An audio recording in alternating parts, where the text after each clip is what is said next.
D'abord, il faut déplorer la mort de ces dames, personnel humanitaire dédié pour la cause des enfants congolais.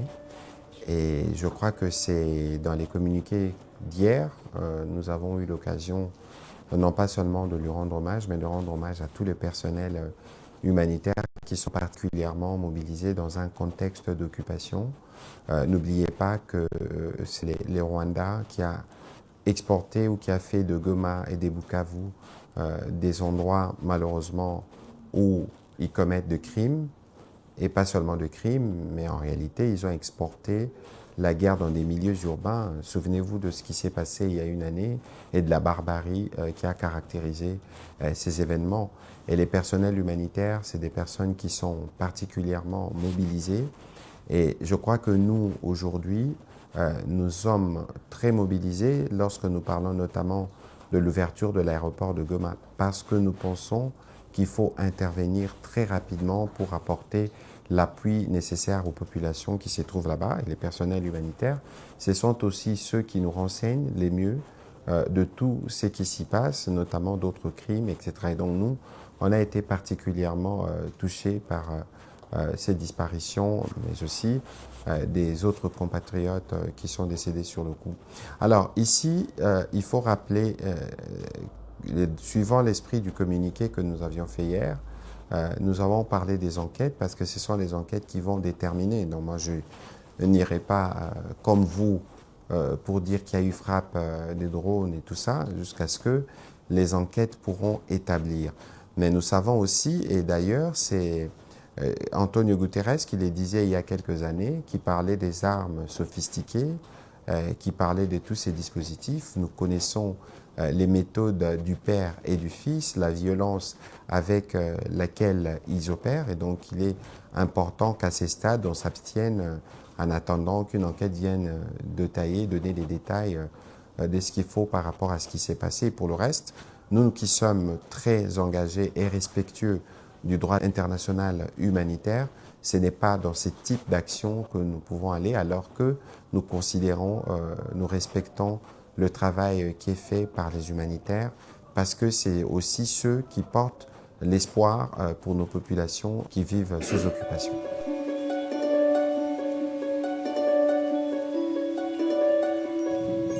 Écoutez, les premiers éléments, je crois que c'est ce que nous avons partagé. On ne pourra pas, n'oubliez pas que c'est un des incidents qui se passe dans une partie du pays sous occupation, qui est sous la responsabilité du Rwanda et du M23 pour le moment.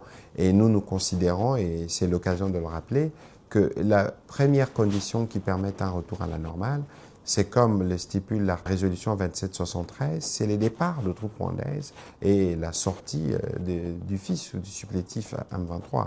Et donc ici, l'idée pour nous, c'est de dire qu'aujourd'hui, on a vu ce que donne une gouvernance par crime, on a vu ce que donne la violence.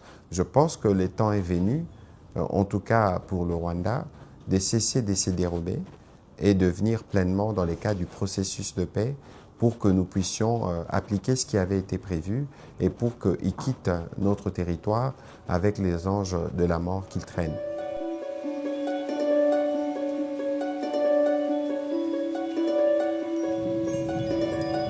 Écoutez, on ne saura pas aller dans les détails parce que ça, c'est des questions qui vont relever maintenant des dispositifs qui se mettront en place. N'oubliez pas que nous avons une MONUSCO sur place.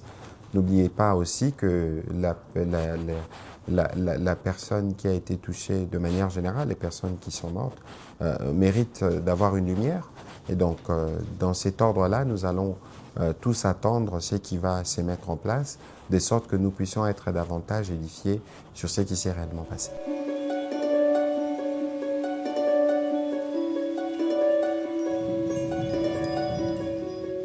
Il n'y a rien d'intriguant, nous connaissons les méthodes du père et du fils, la manipulation. Et d'ailleurs, j'ai vu des vidéos avec des camions, des personnes venant du Rwanda pour venir gonfler une manifestation en réalité qui n'en est pas une. De qui se moque-t-on? Goma enterre de morts tous les jours. Goma a enterré des personnes dans des conditions que je ne voudrais pas rappeler ici.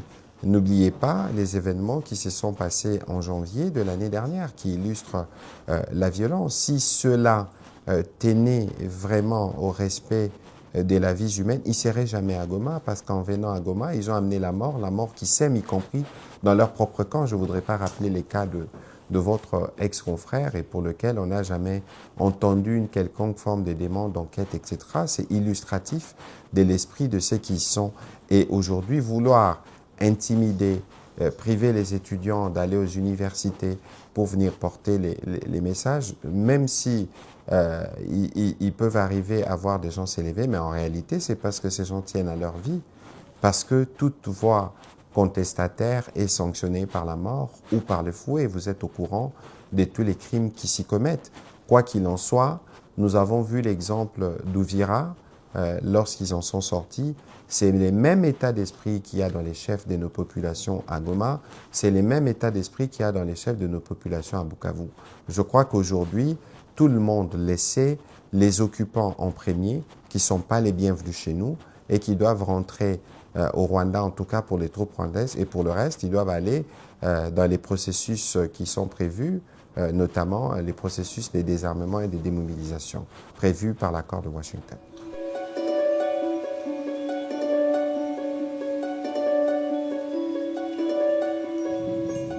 Écoutez, cette mort nous a tous émus et donc toutes les réactions internationales sont compréhensibles et évidemment rappellent la nécessité pour les uns et les autres de rester pleinement mobilisés pour que la paix puisse être restaurée, parce que je crois que c'est la présence des troupes rwandaises dans la ville et des supplétifs du M23 qui représentent le véritable danger. Et on connaît aussi les pyromanes qui crient aux sapeurs-pompiers. Nous connaissons plusieurs stratégies. Moi, je ne suis pas expert en balistique, je ne m'hasarderai pas sur le sujet, mais il est évident que la présence de troupes rwandaises est un facteur d'insécurité, est un facteur d'instabilité. Je vous ai donné l'exemple de comment eux-mêmes ont agi sur un de vos confrères. C'est illustratif de l'état d'esprit qu'ils ont. Et donc nous, on n'accorde aucune conscience à ce qui est dit tant par le père que par le fils. Si vous suivez les pères il y a quelques jours, il a reconnu lui-même son mensonge devant CNN. Et lorsque nous vous disons que le Rwanda, c'est un pays qui produit de manière industrielle le mensonge, les fake news, la désinformation, c'est pas ceux-là qu'il faut penser pouvoir trouver la vérité.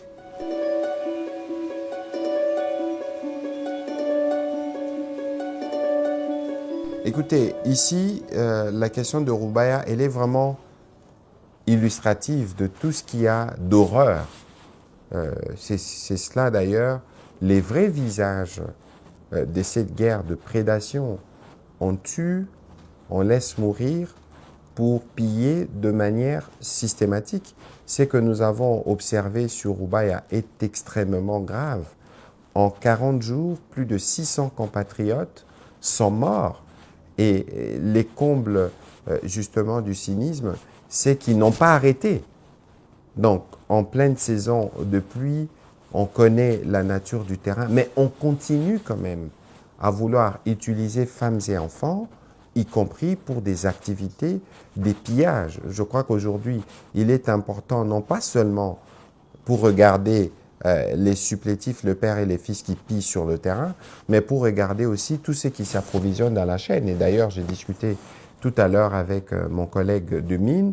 Nous avons une stratégie qui est bien mise en place pour qu'on arrive à retracer tous ceux qui sont les acheteurs de ces coltans du sang, de ces coltans de massacre, pour que nous puissions tout autant les exposer, parce que ces zones, c'est des zones rouges que nous avons décrétées depuis plus d'une année déjà. C'est des zones où aucune forme d'exploitation ne peut se faire. Et donc, vous voyez qu'ici, il y a une volonté de prédation, et cette volonté de prédation dicte tous les actes, y compris malheureusement des actes qui exposent dangereusement de vie, et même lorsqu'on compte des centaines de morts, cela n'est jamais suffisant.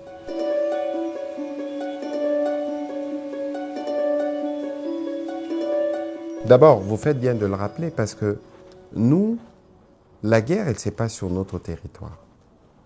Il y a des investissements publics, il y a des investissements de Congolais, Mais bien avant tout cela, il y a des vies humaines qui sont congolaises. Et donc, évidemment que dans les règles d'engagement qui nous concernent, en parlant spécifiquement de nos forces armées, nous tenons compte de tout cela. Mais les autres n'en tiennent pas compte. S'ils en tenaient compte, ils n'auraient jamais envahi Goma.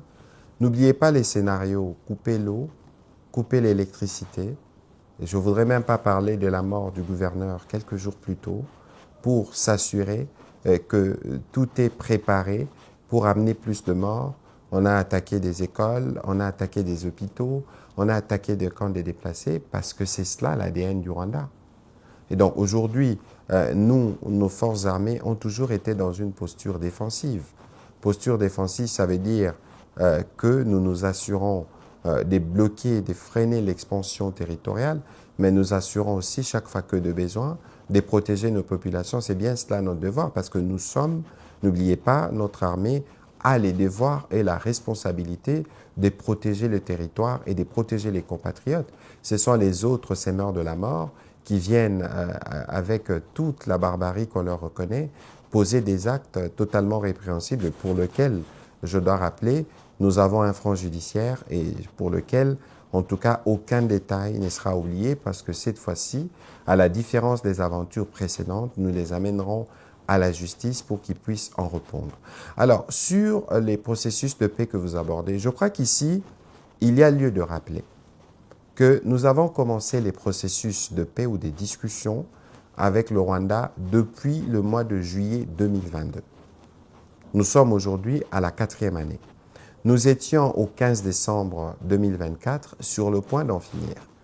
Mais vous savez ce qui s'est passé. Non pas seulement que le père n'est pas venu, donc le Rwanda n'est pas venu, mais nous avons vu comment la situation sécuritaire s'est dégradée par la suite. Parce qu'en réalité, toute idée de paix, toute volonté qui va vers l'apaisement contrarie totalement les intérêts du président rwandais parce que, pour lui, son économie ne peut vivre qu'en ayant cette instabilité à l'est de la RDC qui permet de voir ces pillages entretenus notamment à Rubaya, comme nous l'avons évoqué tout à l'heure. Et donc aujourd'hui, il est évident que s'il y a un acteur qui ne veut véritablement pas du retour de la paix, c'est le Rwanda. Vous avez vu ce qui s'est passé à Uvira après la signature à Washington. Vous avez vu qui a tiré à partir d'où, de quelle manière les tirs ont été faits, comment on a utilisé des drones kamikazes sur des cibles civiles et tout ce qui s'en est suivi. Je ne voudrais vraiment pas faire le chapelet de tous les actes répréhensibles qui ont été posés entre-temps. Et ici, nous avons un médiateur américain qui, à la différence du médiateur africain de l'époque, pour qui malheureusement le Rwanda n'avait que peu d'égards, ici, je voudrais encore citer le président Lorenzo, qui s'est particulièrement déployé, mais malheureusement, cela n'avait pas rencontré l'agenda du président rwandais. Mais ici, nous avons un médiateur qui a des leviers.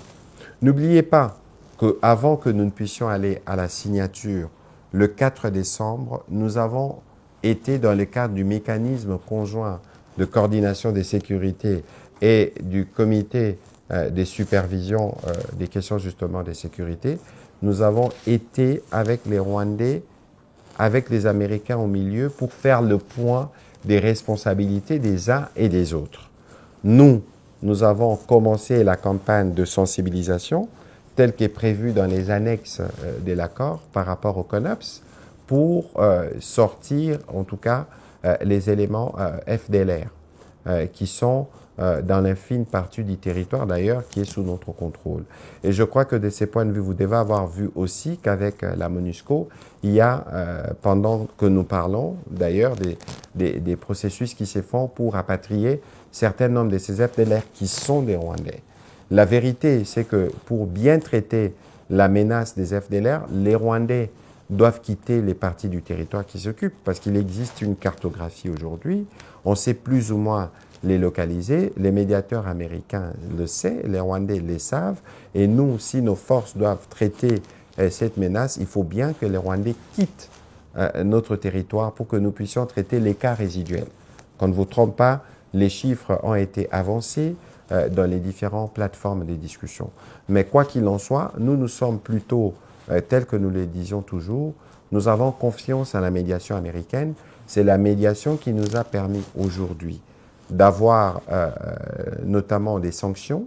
Les sanctions les plus importantes, c'est peut-être pas celles qui ont été données aux individus, qui sont tous les 4 d'ailleurs, officiers, impliqués directement dans les tristes événements des Goma. Et donc, bien au-delà des sanctions, c'est des sujets qui doivent répondre de ces actes d'horreur devant la justice. Je n'ai pas envie de rappeler ici que l'armée rwandaise a souvent attaqué les casques bleus de la MONUSCO. N'oubliez pas qu'il y en a qui ont été pris à partie, qui ont perdu la vie. N'oubliez pas qu'ils ont tiré sur un hélicoptère de la MONUSCO. Je ne voudrais pas faire un chapitre de tous ceux qui ont toujours montré du mépris par rapport au processus de paix, à ceux qui doivent en être des gardiens. Pour ce qu'il en reste, nous, République démocratique du Congo, je le redis encore à haute et intelligible voix, nous comptons respecter ou nous respectons nos engagements dans les cadres de l'accord, parce que plus que le Rwanda, nous avons besoin de paix pour nos populations et pour poursuivre nos efforts de développement. Et donc aujourd'hui, avant que nous puissions d'ailleurs reprendre formellement les discussions, je crois que dans les jours qui viennent, les premières réunions vont se tenir à Washington, il faut un cessez-le-feu. Et nous connaissons celui qui a coutume de ne jamais rien respecter. Les noms des cessez-le-feu dont on a parlé, que ce soit à Luanda, à Washington ou à Doha, nous savons qui ne les respecte pas. Avec les sanctions qui commencent déjà à produire des résultats, sûrement que vous avez entendu que l'Union européenne ne va plus financer les déploiements de forces rwandaises au Mozambique. C'est une des conséquences, parce que lorsque toute l'armée est sanctionnée, ça veut dire que des programmes sont compromis, des financements sont compromis, et nous espérons que les moments venus, les Nations Unies tireront aussi les conséquences pour que le Rwanda, armée qui tue et qui sème la mort en RDC, ne puisse pas être armée utilisée pour des missions de paix. C'est totalement contradictoire. Et donc, ce que nous devons retenir, c'est que la République démocratique du Congo est pleinement engagée dans les cadres des différents processus, et c'est cette disponibilité-là qui guide nos actions jusqu'à ce que nous allons recouvrer la paix dans l'Est de notre pays. En ce moment-là, nous pourrons nous atteler à d'autres problèmes qu'ils ont créés, notamment la question de la démobilisation, et pour lequel vous avez été largement édifié cette semaine au cours du briefing que nous avons eu à ces propos.